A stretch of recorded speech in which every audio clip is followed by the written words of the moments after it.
నడిపిస్తాడు, అంచెలంచెలుగా దీవిస్తాడు, గొప్ప గొప్ప జీవితాన్ని నీకు ఇస్తాడు. నీ కుటుంబమే కావచ్చు, నీ వ్యక్తిగత జీవితమే కావచ్చు, నీ ఎలాంటి జీవితంలోనైనా సరే ఉంటే నా ప్రభు రాత్రి కార్యం చేస్తాడు. అంతేకాదు ఇక్కడ వాక్యంలో చెప్తుంది, ఇక్కడ ఉన్నటువంటి ప్రతి యవనస్తుడిని దేవుడి సంవత్సరం దీవించబోతున్నాడు. హల్లెలూయా. ప్రతి యవనస్తుడు దీవించబోతున్నాడు. నా కొడుక్కి ఏమైంది, నా కొడుకు పనికిరాడు అన్నటువంటి సమస్యను మర్చిపో, నా బిడ్డ పనికిరాడు అన్న సంగతి మర్చిపో. దేవుడు పట్టుకున్నాడు ఆయన్ని, దేవుడు ఆయన కాడి మీద ఆయన మీద మోపాడు కాబట్టి నిష్ప్రయోజకుడు అవడు. ఖచ్చితంగా నీ కొడుకు, నీ కుమార్తె నిష్ప్రయోజకులు కాదు, ప్రయోజకులకి ఇంటికి తీసుకుని వెళ్తాడు రాత్రి దేవుడు. హల్లెలూయా.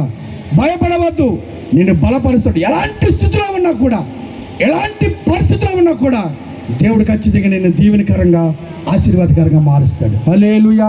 ఒక్క నిమిషం నిలబడండి, ఒక్క నిమిషం.